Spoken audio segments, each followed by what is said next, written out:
Hey guys, welcome back to the Culty Crew podcast. This is Amanda Ray. I just wanted to hop on here really quick to give a warning. This episode does mention sexual abuse, physical abuse. I just wanted to let you know, just in case this is something that triggers you guys. I don't want you to watch this episode, but I feel like this episode is a very important one that needs to be out there because these are things that are not really talked about, and I've shied away from talking about this stuff on my YouTube channel because I know that it is a little bit dark, but it is something that we need to be aware of, and it doesn't just happen in cults. Sadly, it happens all over, and I think the best thing we can do is to talk about it, not brush it under the rug. So please, you know yourself better than I'm gonna know.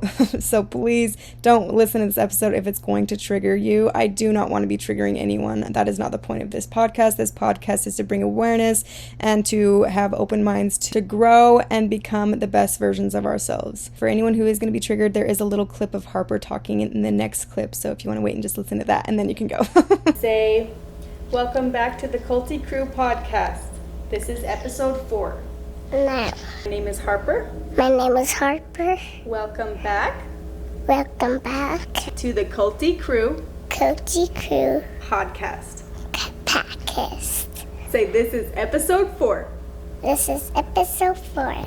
No, say, oh, daddy. Oh, daddy. High five. Good job. How did I get here?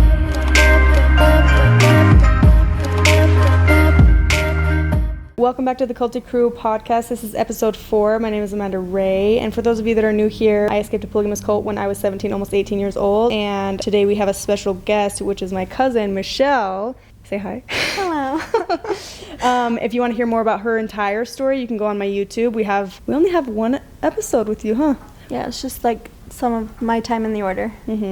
We were supposed to do an update. We'll probably end up doing an update within the next few months, because I think we talked about your time in the order, and we wanted to do a part 2 after you had your baby. Well, there was even more. We didn't even get into me leaving. Do you want to just update us now? A little bit? Michelle was also on the show, Escaping Polygamy. There's a whole episode called Ava. You went by Ava on the show. Yeah, it's called Escaping Wedlock. Did we share on my YouTube why you went by Ava? It was a fake name that I came up with, so I made a fake Facebook profile. So there's someone in the order that looks up all the kids' names to see who have Facebooks. To basically be like the police to make sure no one's on Facebook? Yeah.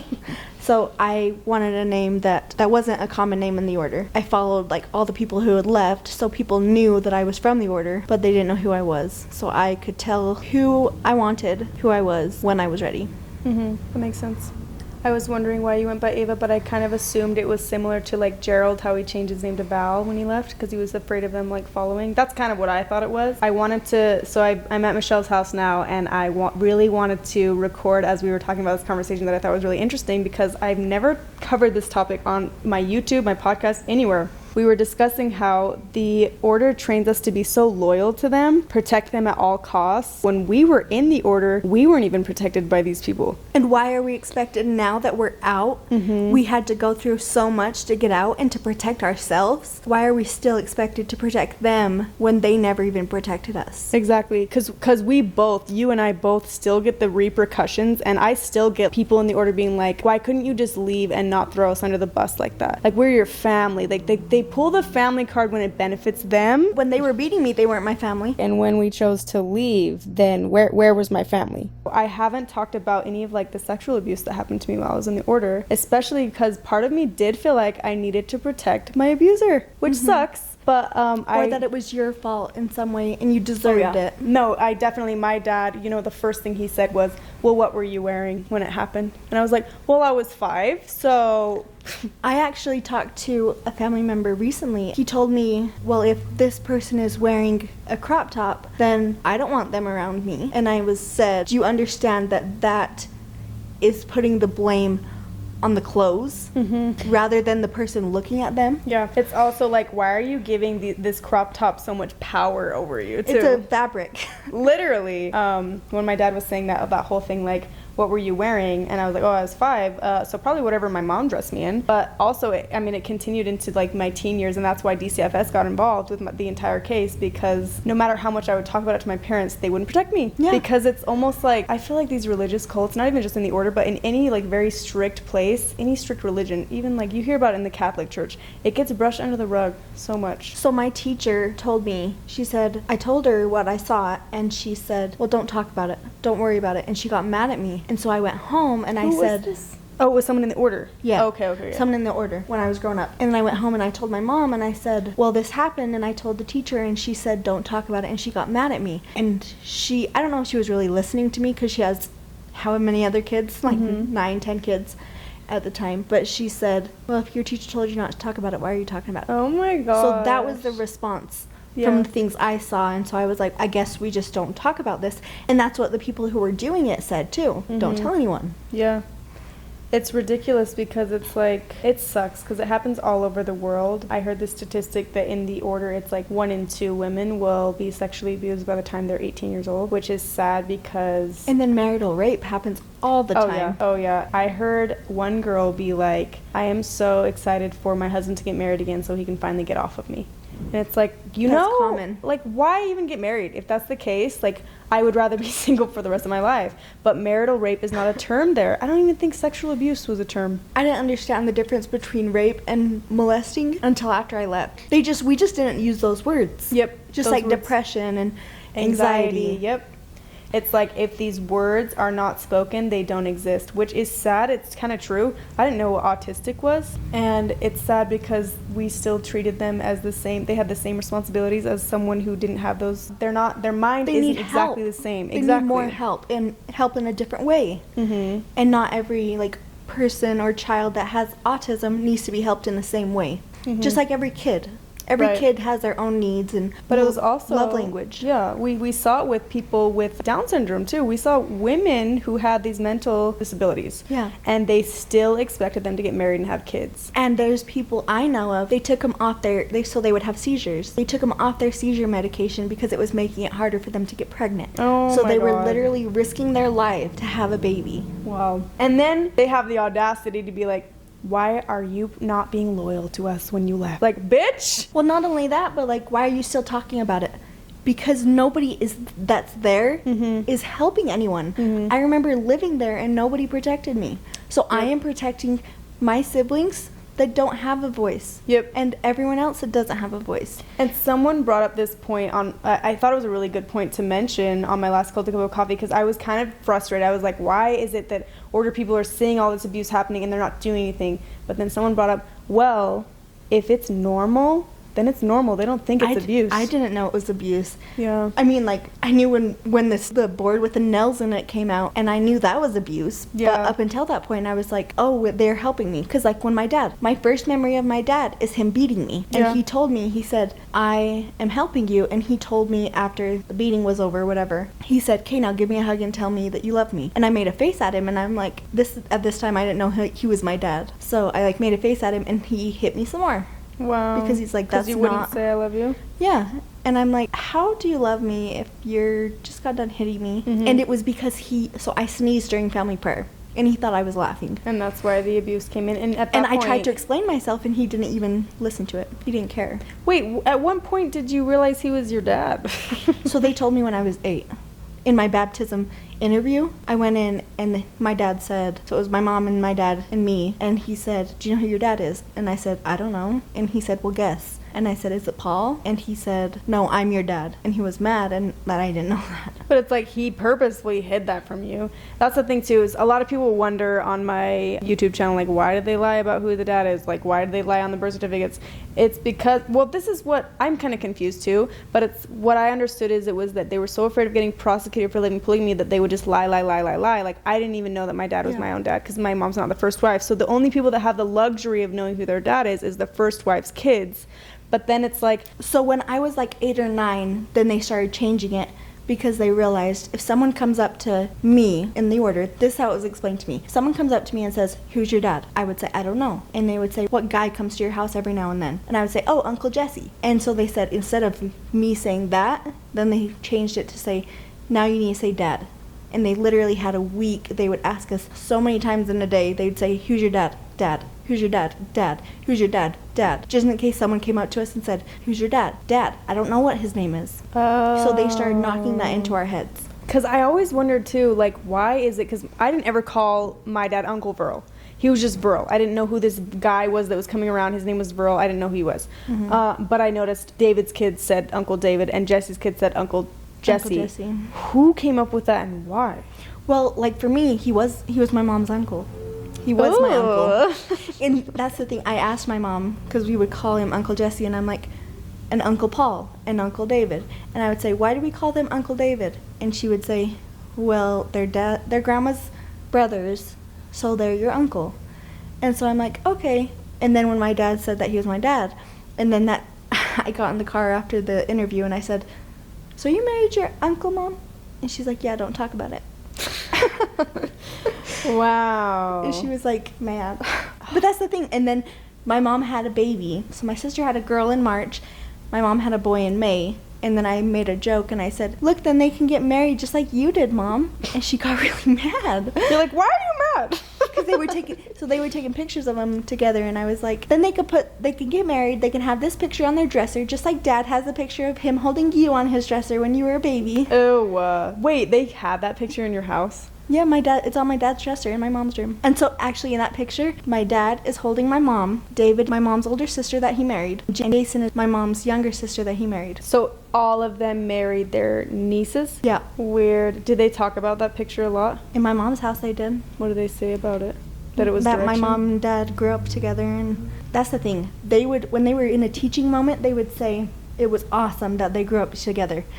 My mom actually got really mad at my dad one time, and we were on the way to the dance. We were turning on the corner at that Sinclair, and my mom said, this is why you never marry someone that you grew up with. And I was like, why? What was her reason why you never marry someone you grew up with? So she was frustrated with one of the kids because they would throw up, and she's like, I don't know how to help them.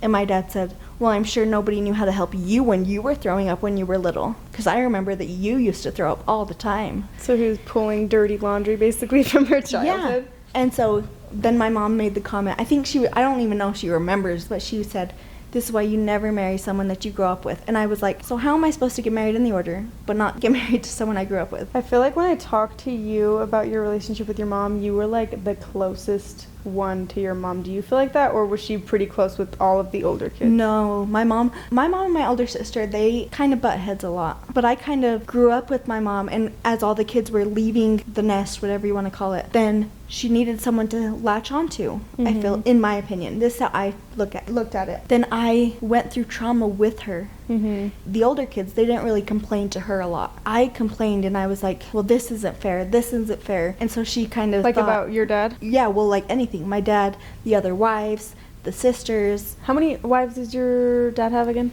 He got married to 16. Two of them left, and 2 of them died now. And what number is your mom? 6. 6. Okay, so you would openly say like, oh, this is annoying. This wife, this wife is getting them this wife is the favorite. This wife is over here. Was there a favorite? Yeah. Was it my dad's sisters? They were at first, yeah, and then there was one that she ran away a few times and then threatened to run away, so then my dad kind of had to make her I know a favorite. who you're talking about. I worked with her. I know. Oh, gosh. So that's the thing. I always complained because there was one night not one night, but there was a few occasions that we heard them having intercourse in the other room. At your mom's house? Sorry, I yelled. We were out of town, and my mom was sleeping in the same house, yeah. And they were yelling, and I'm like, oh my God. And I told my mom, I said, should I go bang on the door? Because there's kids over here. All of your kids can hear you doing whatever with another wife. Do you think that the other wife, doing that stuff with your dad in the other room? I think it was intentional. Yeah, I was just going to ask that. She was trying to make your mom mad. I think she was, because my mom never got mad. And I got mad at my mom. I said, why don't you care? Why don't you care that they're over there screaming and all your kids are listening? And my mom said, well, they probably think that you're in bed. And I'm like, it doesn't matter if we're in bed. It's disrespectful. Shut up. Yeah, it's so disrespectful. So she kind of realized, like, well, she's already complaining, then I can let a few things slip. Yeah. She definitely didn't go all the way with me a lot of the time with the issues she had, but she was like, if she's complaining about it already, I'm not putting the thought in her mind. Yeah. And the other kids, they didn't really talk to my mom. They talked to me. Yeah. But then also you were the one to first say those things, so then she felt like, oh, this is kind of a safe place because she's already thinking that, so I can kind of open up to her. My mom would get mad and she'd get fed up with me complaining because, like, what can she do? Then I would go to my grandma and I would say, Grandma, this is what Dad is doing. This is what my dad is doing. And she would go get mad at my dad. And she's like, I can't believe that you're in the other room doing this with all the kids listening. Because your grandma's your dad's sister. Yeah. That is so weird to think about. I want to kind of clarify But that was this. like a safety a blanket for me. Because I'm like, well, my mom can't do anything. She's at the mercy of my dad. I'm at the mercy of my dad. But Grandma, she can say something to them. And she's not just another mother-in-law. She's his older sister. Right. I want to clarify this a little bit because I know that order people know this, but I don't think the outsiders know this. We talk about this a lot. So there's Paul, Daniel, Jesse, David. There's all the brothers, right? So there's the 7 boys, and then there's 2 girls. I think everyone in the order kind of knows this. Your grandma was one that kind of was, like, not as crazy as the rest of them. Pushed off to the side. But was she the oldest? She's the second oldest, but oldest girl. She's the oldest living one. She's the oldest living one now. Why do you think Joe, then my grandma? Yeah. Joe, my grandma, Daniel, Hiram, Paul. Hiram's older than Paul? Yeah. I didn't know that. Yeah, because it goes Joe, my grandma, Daniel, Hiram, Paul, the other sister, then David, Jesse, Jason. Right? How many is that? Okay, yeah, that's 7, 8, 9 kids, right? That LaDonna had. Kids. No, it's 7 brothers. Oh yeah, that's from 9. Yeah. 7 boys and then 2 girls. Yeah. That's yeah. Right. I always thought, like, no one ever talked about your grandma. Your grandma wasn't really in drama like the rest. Like, I heard a lot about the other the sister. She like ran his family, in my opinion. I was a kid. Maybe she was like the reincarnated LaDonna. Well, that's what she kind of felt like, I feel like. In my opinion, she felt like she was going to be the next ringleader behind the scenes. And I do think that even though she was a woman, she honestly has taken the reins a lot for, like, the order's taxes and the order's, like, money stuff. Yeah, because her and Paul, their offices were right next to each other. They actually were supposed to move into the other building. Then why do you think your grandma didn't become as involved as because the rest? She was more worried about her kids than where the money was going. Wow. But that's the thing. Look at her relationship, my grandma's relationship with her kids versus that other one's relationship with her kids. My grandma is way closer to her kids on a loving level. Yeah. She's closer to her kids on a controlling money, level. They're all gossipers. Yeah. Oh, it's true. So there's the difference between, so there's 2 sisters that Paul has. There's one that chose her kids, and there's another that chose money and, like, material, worldly things. But that's the thing, too. Look at Joe versus Paul. My grandma and Joe grew up together. They were not so focused on the money. And Paul and the other sister, they were close together in age. And they were raised up with the money. Yeah. You know, me and Eskel talked about this on another episode of the podcast. He was saying, we both were agreeing, it's kind of interesting that how much money the order has kind of seems like Paul is kind of a shitty businessman, because remember all those talks that they would say, save your money, like, don't spend your money this Christmas, we're tight on money in the order. I feel like a lot of businesses have gone kind of under, or like they're not making a surplus for how much money and how much. I feel like the order should be further along, is what I'm saying. That they kind of suck at their money. But look at how many trips that Paul has been on. And I've also heard that he will fly private and he will, like, buy home. Like, he just kind of does whatever the hell he wants with that money. He does. And that was one of the things I complained to my mom about, because I was like, why do they say save your money? And then next you see all Paul's favorite wives are going on a trip. All of his favorite sons are going on a trip. His first wife has a swimming pool in her home in the avenues in the nicest area of Utah. But it's because they're going to baptize people in that house. That's for the Lord. Every single time I went in that pool. You went to that? Yeah. I left before that became, like, a thing. No, I got it. I was still there when they had it. And right when I was leaving, they were, like, doing baptisms there. But every time I got in that pool, I came out with a rash. Ew! Every single time. That is disgusting, I know, but it's true.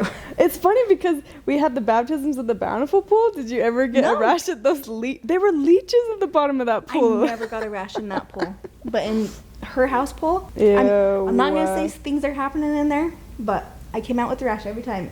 And I stopped going in there because I knew that would happen. Ew. You know what's funny?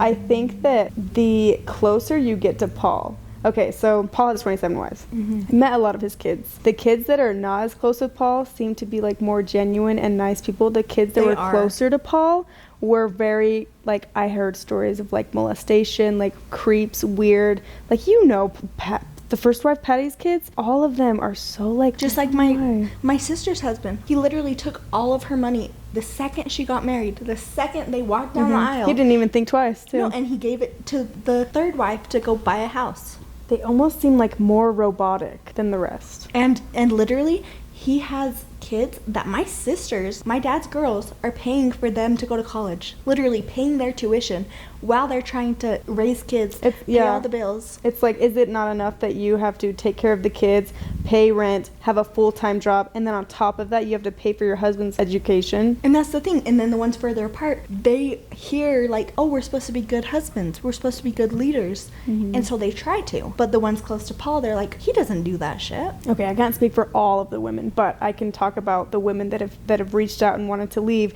and their excuse for why they can't is because they're like, my husband supports me, and like, where would I go? It's like, oh my God, you would be so much better off single.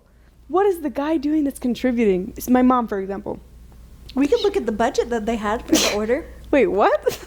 You have a budget? So they had a financial class, and they gave out like budgets that they're supposed to fill out.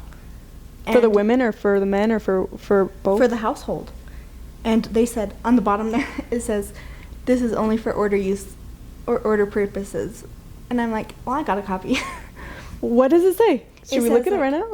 It says somewhere that understand the husband's not going to bring in a lot of money because he has other families. Oh my and God. so don't count a whole lot of his income. You can probably count like $100 or $200 a month. One of my dad's daughters that married the person I was supposed to marry, she would tell my mom, she's like, well, I can't afford my phone this month, so you can go ahead and shut it off because I'd rather pay for groceries and I need to pay for his phone. It's so shitty, but I will say this. So it's shitty to stay in the order with those types of mindsets, but so my therapist, she specializes in people leaving cults, and what she told me is she was like, the most resilient, hardworking people that seem to be picking themselves up the fastest are from the order. And she's like, I don't know what it is, but they are so like work driven. They are so motivated to be like, it's because we were trained from so young to be able to support like 10 billion kids and not have a husband, right? So it's like, of course we're going to be self-sufficient. So that's the thing. I have a hard time watching TV. Because it Even seems still. not productive. Well, that's the thing. Like, I know that you guys, when I hear you guys talk, you guys watched TV. Oh, I loved TV. And that's the It thing. was an escape. We didn't really watch TV. Like, the first time I saw Mulan, the Disney one, was like 2 years ago. Really? Yeah, and like, I haven't seen a lot of movies that like are quote-unquote normal TV shows that people grow up on. Then what did you guys do in your free time? We didn't have free time. We Never? worked, we cleaned, we went to work. Then do you find We did it... homework. So now, you've been out how long? Almost 5 years. 4.5 Do you years. find it hard for you to find those hobbies that you enjoy, or like be Yeah. able to just not be productive and be lazy and just be stress-free? Yeah, and that's the thing, like, when I try to watch TV, then I get, like, anxious, and I pull out my phone because I have to be doing something with my hands, because just sitting there at rest is not productive. That's not good. I know, and that's the thing, like, there's been times that I can do it, then I, like, go through a period of time that I, like, struggle with it mentally, with being able to just sit down and watch TV. Because being productive, there were times that I would wait for the phone to ring, and I was doing 3 different jobs at the same time while I was sitting there waiting for the phone to ring at work in the order. How old were you again when you first had your first job? Do you remember? So I would vacuum floors, wash walls, dump garbages when I was 4. And For then what order company was that? The Office, ADS. Oh, wow. It was just like different companies. And then I started working at the bank when I was 7. Wow. So it's just been kind of ingrained in you to be productive or And that's why I be graduated. uncomfortable. Yeah, and that's why I graduated when I was 15. It was right after I turned 15 because during the summer I was doing a bunch of different classes. So I graduated at the end of 10th grade, but I also skipped a grade. It was a month after I turned 15. So 15 years old and you graduated and then you went to college? I waited a semester, then I went to college. Wow. But I couldn't go to college unless my brother walked me everywhere. I can be able to like watch a movie and kind of be present with that. But definitely like if if I have a day where I wasn't productive at all, I still, even though I've been out of the order for 8 years, I will shame myself if I haven't done something productive in that day. And that's the thing, like, even something as simple as watching TV. And I remember at my mom's house, then I would say, like, Mom, why are you letting the younger kids watch TV? Because they would watch, like, Emperor's New Groove. I love that movie. I didn't see that movie until I was, like, 13. What? Cusco. You know, you're reminding me of Cammie, because Cammie was the oldest. So Cammie had way more responsibility. Even though I'm the second oldest, Cammie had so much more responsibility than me, because it was always like, if she was babysitting, it was her fault if anything went wrong, because she had to be the parent, right? And that's the thing. I feel like my older sister, because she was the oldest, I feel like she was, like, her life was more relaxed than mine. Why? Because by the time I was growing up, then she was starting her job, and so my mom, like, got in the mindset of sending the kids to work. Because I hear stories about, like, my mom would tell us stories, like, every weekend they would go yard selling. And I'm like, well, we would never do that. We would go to work. Yeah. And it was a different world. I complained a lot. But it sounds like your mom confided in you a lot. And that's the thing, like, I pushed her buttons so far that she's like, I'm going to need to figure out a different way. So then she kind of started realizing I wasn't talking, like, out of my ass. Yeah. The things I was, quote-unquote, finding fault with was things that were actually an issue. It wasn't me just trying to find fault, like what they always say. Well, like how you brought up that it's disgusting that he's your dad, your mom's husband, is having sex with another wife in the other room. Well, that's the thing. Like, he took them on trips with multiple wives, and one of the wives, she made the comment, it would be nice if I could go on a ride with you, just one ride, because he took them to Disneyland, but everyone had to pay their own way. So did he take them or did they take him? Yeah, so he wanted to go on a ride with one of the wives said, it would be nice if I can go on a ride. Is it okay if I go on a ride with you today? And my dad had a whole meeting with everyone and said, how selfish of you to think that you go on a ride. Look at all of these kids, all of my kids. Not each one of them are going to go on a ride with me. So you think you get to go on a ride with me? Such a narcissist. Just the fact that you're here should say and show enough that I allowed you to come with me. She came to my mom. That mom said, I feel like I should just leave and go home with my kids because I feel like he just yelled at me and made a scene. He shamed her in front of everyone. In front of all of the kids. How many families were there? Like 4 or 5. So she was like feeling bad, like trying to right the situation. And he overheard and he said, so she's just gonna take all of her kids home, have them miss out on this trip with me and bonding with me because she wants to feel sorry for herself. He told my mom, go and calm her down a little bit, because he obviously was clashing with her and she was trying to please him. But so my mom said, well, you can't take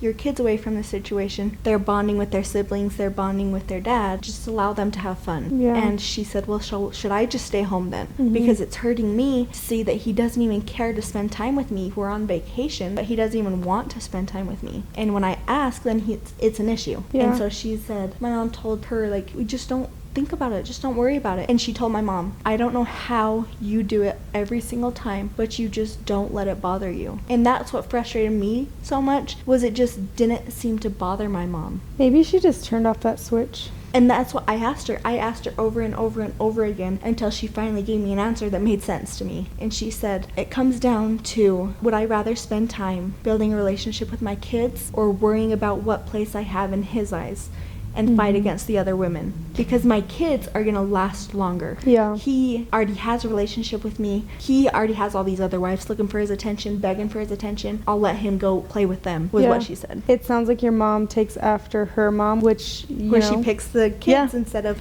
but at the same time, here I am. Mom, where are you? That's true. She ended up, but it's not thing. necessarily that she chose. Here's my battle that I'm having right now. I still am upset with my mom. Like, you chose dad over us. You chose your stupid relationship with your stupid husband who isn't even faithful to you over your own 10 kids. But that's the thing. It's not just him. It's what she knows. Yeah, that's what I was going to say. It's the people she knows. And it is hard to accept. But at the same time, like, it's the comfort too. The thing that took me so long to wrap my brain around is not only cult members do this, not only people who are brainwashed in the order do this, people outside in the world I see do this. They will get in this comfort zone that feels, have you heard that term, the demons you know are like not as scary as the angels you don't know? So it's kind of like that, where you get in this norm that's your norm, that is, it starts to be so scary to get out of that bubble of the comfort zone, which is why, like, I don't know the exact, it's the unknown. yeah, I don't know the exact statistic, but it's around the like 80% of people never end up moving out of their own hometown. Yeah. And I think it's based on that same thing. Like, they get in this comfort zone where they're so familiar with this that anything unfamiliar is scary. And I think that's why cults kind of flourish. But that's the thing, like, I've even done research and looked into different things. What battle would you rather go to? Right. One that you know their moves, you've studied them over and over and every single day, then go into a battle. You don't know who's going to be there. You don't know what's going to be out there. You don't know what battle you're going to fight that day. Yeah. At least in the order, you know you're going to fight. Like, for me, I'm going to fight a battle that my mom is not getting treated right. That I'm not getting treated right. That there's abuse. That there's too much working and all those different things. But then if you leave and go into the outside world, you're completely, like, it's almost like you feel like naked. Because you have nothing, and it's not that you're battling something completely new. Yes, you are doing that, but you're also doing it alone. You know that you're losing your entire community when you leave the order. And that's what I explained to, like, my therapist, for example. It's like being dropped into a different country because you use the same terms, your environment looks similar, but you don't speak the same language. Oh yeah. Like, for us, when we say outsiders and order members, it makes sense to us. Oh yeah. But if you were to talk to if you were to talk to an outsider and tell your entire story as in order terms, they would be confused. Yeah, exactly. You're stuck between a world that you're not accepted in and a world you don't know. I want to see how I worded it. Do you make a note on it on your phone? Yeah, because I talked to my therapist about it. Oh, that's something I wanted to bring up in this podcast. You have a male therapist, and I don't know how you do that, because I could not open up to a male in therapy. I have to have a female therapist, or I shut down. Well, because I got so close to my mom, I, like, confided in her. I had no issue talking to females, but it was males that I wanted to challenge myself to, because I know not all males are like my dad. Yeah. And it took me so much longer, I feel like, to be able to feel comfortable, like, actually opening up on a real level. Yeah. Than if I would have just gotten with had a girl therapist. Yeah. I need to do that more, challenge myself, because I think I do stick in my comfort zone a little bit. But it took me a lot longer. So it's like, well, which battle do you want to fight first? Yeah. And you have to be ready for it. You can't just, like, jump into it, or else you're not going to get the benefits from it. Oh, it's like I'm between the two worlds. One I'm not welcome in, and one I don't know how to communicate with. Do you still feel like that? So I know how to communicate, but it's like if we used order terms. Order terms are what we know. So when we're trying to explain certain things, there's a little bit of a stumble that you have to get over. Because you're like, how do I explain this in the same terms that have the same force behind it, but in terms that are going to make sense? Yeah. So it's like, I know how to communicate on a basic level. Yeah. But going further and further and trying to just be quote-unquote normal, like a normal outside member or outsider, then it's a process. Yeah, I feel the same way. I think I've been out of the order longer than you, and I still have these struggles where I'm like, yes, I know how to communicate with outsiders. I was a bartender. Yeah. I know how to like communicate and even bond with them to the level that they want to be bonded to, but I almost feel like it's so hard to get like a stranger to understand me to the fullest. Exactly. That I can't bond with them. Like, maybe they can feel bonded to me, but I can't 100% feel bonded to them. Yeah, does that make sense? You don't know how to explain, like for me, I noticed that I say things very casually that shock people. Even just like you guys. No, I've even been like, damn, did she just say that? Yeah, and I'm like, it was so normal, and it was so, I would make jokes with my mom, and I'd be like, oh, let's just go get beat again. And your mom would laugh? Well, she wouldn't laugh, but she didn't, like, it wasn't weird, because it was probably going to happen.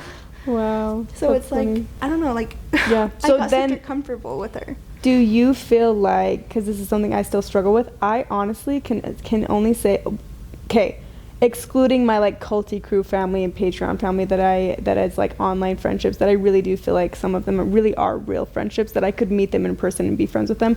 Okay, excluding that, people that I meet in my day-to-day life, I have only made literally like one friend since I left the order 8 years ago. So I feel like... Outside friend, sorry. So I feel like for my outside friends, it's like they only know a certain part of me because I only allow them to know that part of me. Like, I think, well, this friend I can go to, like, family activities with. Like, if there's a farmer's market, I'll go to that with her, for example. And then this other friend, like, we hang out when we go to dinner and we do different things. So it's like each one knows a different part of me. Because if you immerse them in all the way, it's not that they don't allow me to, it's that I don't allow myself to, because I'm worried that I'm gonna be too much. I think I do that same thing, where it's like I kind of like alter myself to the different people. Like, and it's like, it's not that you like change to be who they will accept, because they'll accept you. The right people will accept you as you are. It's that you only open up certain hobbies to them. And if you mention, like, for example, one of my friends, and I mention like sports and like sporty things, and she's like, well, I don't do that. And I'm like, okay, that's fine. Yeah. And it's not that I say I don't do it, it's that I just don't talk to her about it. Yeah. And it's not her fault that she's not into that.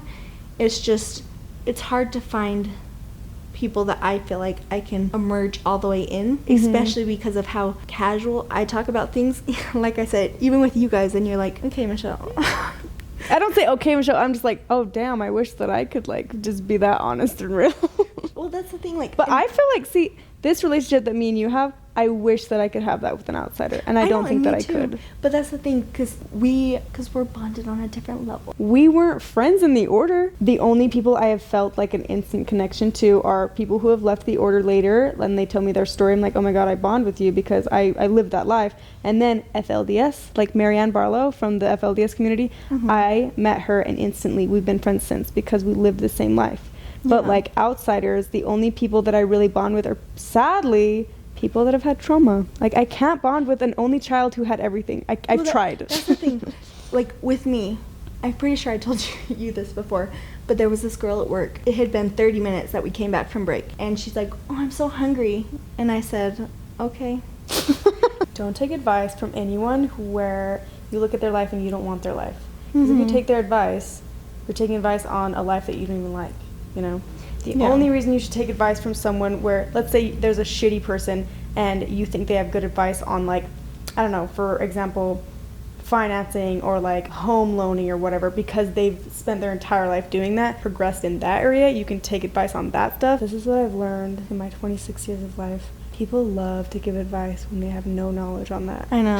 And I wonder if that's how people feel about me sometimes. No. But that's the thing. I feel like take advice from everyone, then you can decide which fits your scenario best. But also, I've never felt like you've given advice on a topic that you don't know anything about.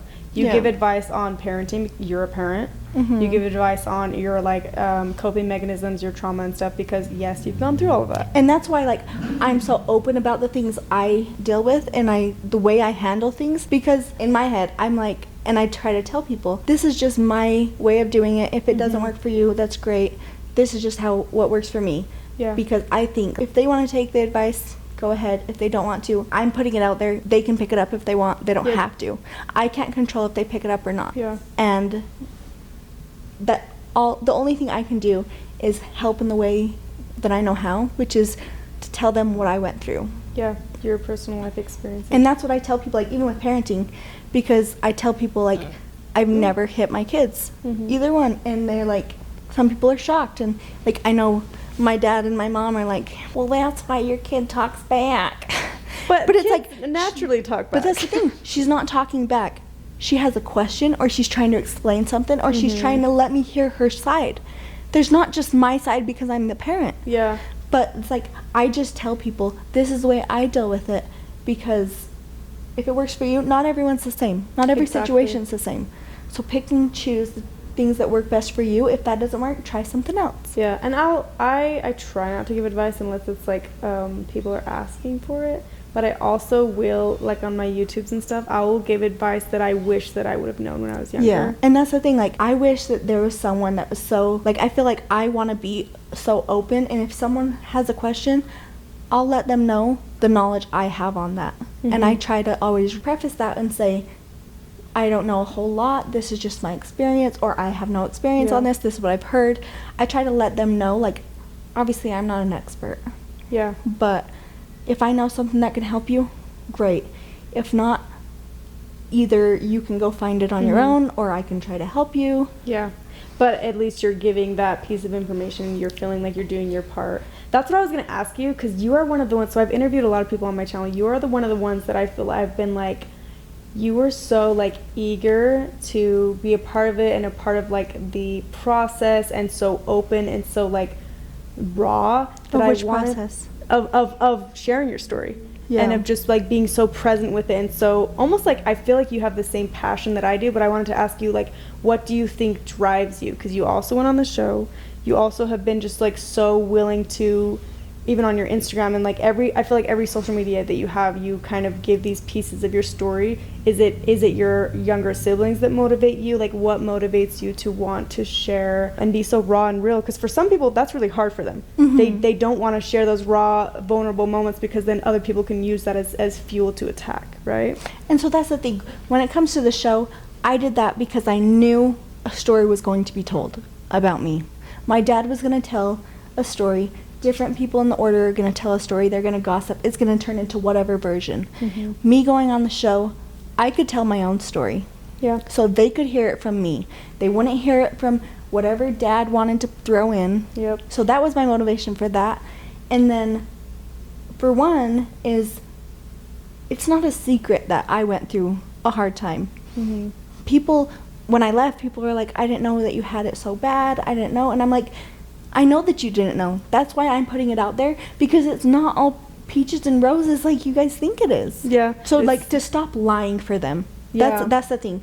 Like we said in the beginning, why am I protecting you when you never cared to protect me? Maybe you did care, but you didn't follow through. Yeah. And it does make sense too. It's like, you better hurry and tell your story publicly, or they're going to tell it for you. And we saw so many examples of that. Literally every person that left, there was an order version of their story. And that's the thing. I watched for so long different people leaving. Like, I was watching when Chanel left. Like, I remember that was like very like I remember that too. And I remember when she got married. I remember going to her wedding. I remember. And I have held on to so many things, not to like hold the grudges, but to remember, because I wanted to learn from those things. Yeah. And like I said, you take bits and pieces from different experiences to make your own story. And that's how I planned me leaving. I took pieces from Mary leaving. I took pieces from you guys leaving. I took pieces from whoever I needed to and whoever I could to figure out what was going to work for me. Yeah, because also you don't know what it's like to leave until you leave. Your only like pieces of information is from what you've seen of members leaving, and then what you're hearing. And that was like the perfect spot for me, because I heard different versions from like the gossip at work, and then I heard versions from the gossip among the moms, and then I heard gossips from the brothers. Yeah. So it's like I heard different versions, so I could push it together and say, what's realistic that happened? Yeah. But then it's also like, okay, this is exactly what's going to happen when I leave. There's going to be all these different versions, so might as well just fucking say it how it is. I know, and that's the thing. Like, when I went on your channel, did you get I didn't want to do backlash that. from that at all, from going on my channel? Did I had anyone one be like, person message me. One person? One person. But that's the thing. You said that some people are worried because they're going to gather all these things. I don't have anything to hide. For example, people were bashing Jessica, saying she was mean in the order. In my opinion, I was evil in the order. The day I first reached out to someone on the outside, I was crying because I felt so bad for who I was becoming. Because I looked at myself in the mirror, tears streaming down my face. You didn't like but that I said, person? I am turning into my dad.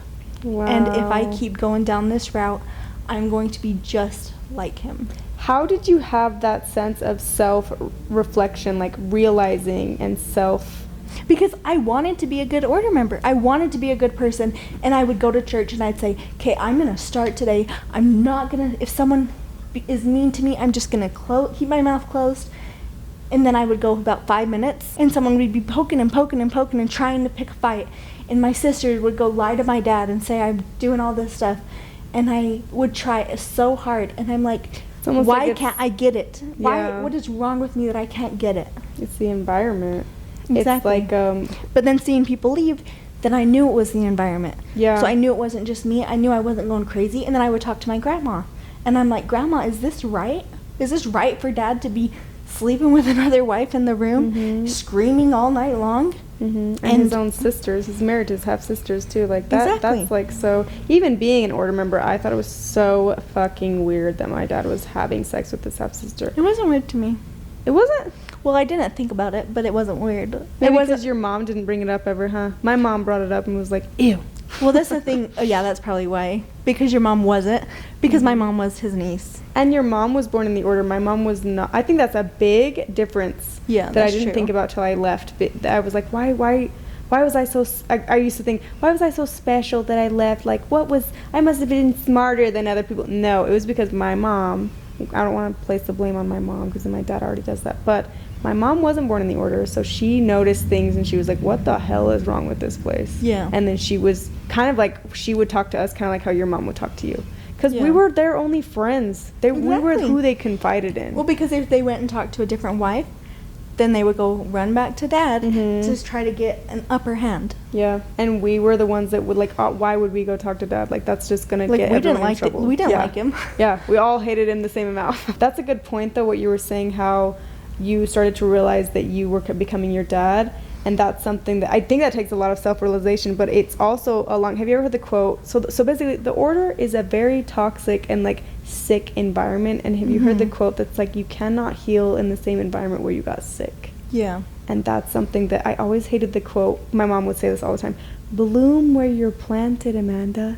Bloom where you're planted here in the order. I hated that quote because it's like, I've never heard that quote. bloom where you're planted? She had this like magnet on the fridge that said that and had like a flower in there. You can Google it. It's like a popular Yeah. quote. But I hated that quote because it's like, again, you can't heal in the same environment where you got sick. And that's the thing is, a flower can't bloom in a toxic environment. It will die. Yeah. I hated that quote. But it just shocks me that you had such a good like self-reflection, I guess, while you were in the order, realizing that if you went down that path, you were going to become your dad. But that's the thing. I didn't like who I was becoming, and I was like, why can't I just get this right? Why am I trying so hard and it's never working? And after so many times of trying and realizing that I'm failing, and it's not just me. Yeah, you're like, what is the common denominator here? I What's know, the factor? But that's the thing, like, I would try so hard, and then I came to the realization, I can't be the only one trying. Mm-hmm. So that was the thing I would tell my mom. She'd be like, well, why can't you just be nice? And I told her, I said, well, I can't be the only one trying. So unless they can try, and then I can try, then we can work together. And she said, well, don't find fault with the one above. Oh my God. And the one above is innocent in everything they do. All these quotes that they would say in the order. And that's supposed to be your dad? Yeah. But your mom was over here bitching about your dad, so wouldn't that be a conflict in your brain? Well, that's the thing that I would tell her. I'm like, well, she wouldn't bitch about him, but she wouldn't, like, she would not disagree with me, but she would wouldn't- allow you to... She would allow me to go to a point. Oh, okay. So she would be like, okay, that's enough. Was your mom close enough to you to where she would tell you, like, because I know my mom would talk about, like, how gross it is that other men try to have, like, threesomes with their wives and other men try to Oh, cover. we knew it happened. And your mom was against it. Well, my mom didn't partake. Didn't partake of the fruits, but do you think that your dad was doing that with the other Yeah. wives? Yeah. Ew. And your mom just had to, like, live with Well, that's the knowing thing. that? My mom said, not to get into my mom's sex life, but she said she only had sex to get pregnant. And every time she had sex, she got pregnant. So it was never a pleasure for her. So that's the thing. When my sister got married, and she, for some way, how it got on the topic that my sister was having sex more than once a month when she was ovulating. She's like, why? And my mom said, why? And my sister was like, kind of embarrassed. She's like, well, because it's fun, because it's like enjoyable. And my mom said, no, it's not. Wow. And she was like shocked. She's like, why would you ever want to do that unless you're trying to get pregnant? That's So sad. that was always what she said. And she said that, like, on her wedding night, my dad asked her, do you want to take a shower with me? And she said no. So that was, and I'm like, so if you stood up to him then, why can't you stand up to him now?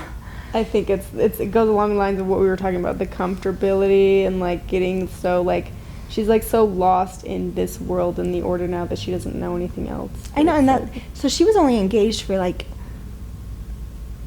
a week, I think. Wait, how old was she when she married your dad? I think she was like 16 or 17. I'm curious to know how they. But she convinced moved out her- when she was like 15 Where did she go? to an apartment. Why?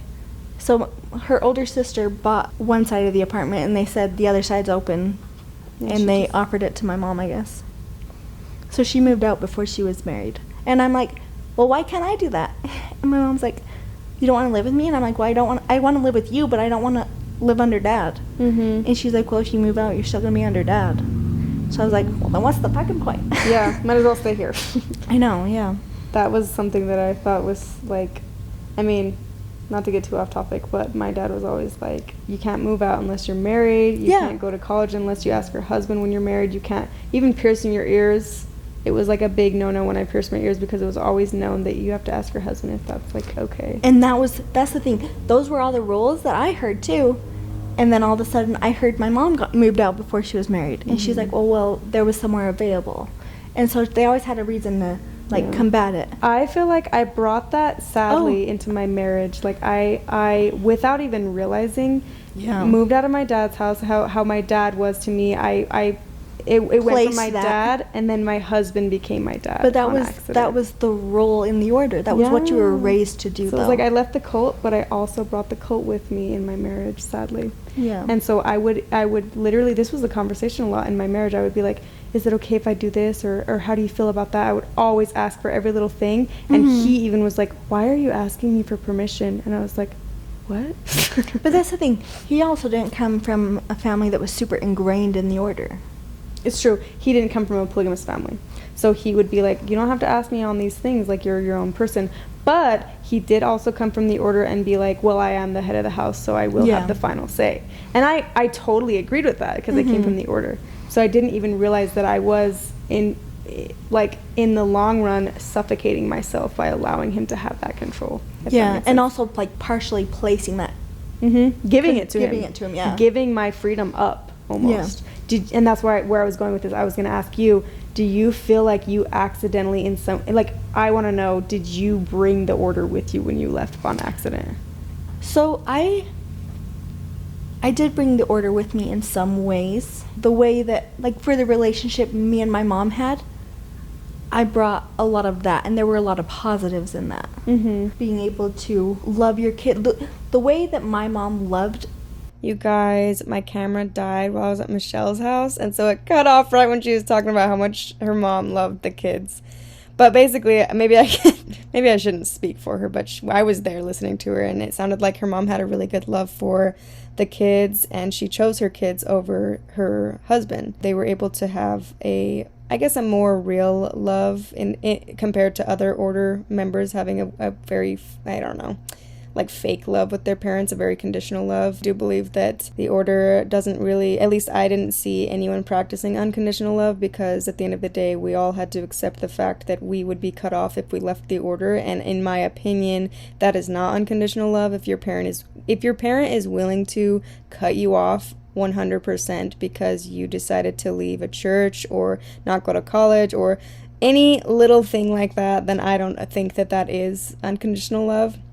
Same with a relationship, a friendship, a brother, sister, a husband, a wife. If they're willing to cut you off because you made a decision for yourself, then that, I don't know if that's unconditional love. I mean, there's a fine line of if you are being disrespected, like let's say you're in a relationship and they're disrespecting you, they're putting you down. You can still love them, but you don't have to be in the relationship with them because you also love yourself. Does that make sense? I feel like I'm constantly trying to explain this theory of unconditional and conditional love that I have started to realize, because I think a lot of people don't fully understand it. So Michelle's mom did have a very deep sense of love for her children. That being said, yes, when they were in the order, it was always undeniably she would choose to be with her kids rather than her husband. She would choose her kids over her husband. But ultimately, she did make that decision when Michelle left to cut Michelle off, because that is, I hate this because I go through this same thing with my mom, like, wow, you chose dad over me, you chose him over your own child. But at the end of the day, it's not just the father, it's the fear of being damned to hell, the guilt, the fear, the manipulation. It's so much more than just the fact that she chose my father over me. But I am the child, so it gets very obviously emotional, and I get very convoluted with different feelings of not feeling protected, not feeling loved, and ultimately not feeling good enough because I wasn't willing to be beaten down and abused over and over and over for God. And they expected me to, and because I chose myself and I chose my happiness and my freedom, I had to be cut off, and I had to be willing to accept that. So, yes, Michelle's mom loved her and chose her over her father many times while she was in the order, but ultimately, when Michelle left, there was that fine line that we all have to come to the realization that once they jump across that line, they will be cut off. And is that conditional love? Is that unconditional love? I mean, you tell me. You tell me what you think. So, I wish that my camera didn't cut out and we could have heard the rest of this whole conversation, but I'm getting another battery pack so that this doesn't happen again. I hope you guys enjoyed listening to this podcast as much as I enjoyed filming it and getting to bond with Michelle, and I will see you, well, I guess I won't see you. You guys will be hearing me next week. Okay, love you, Culty crew.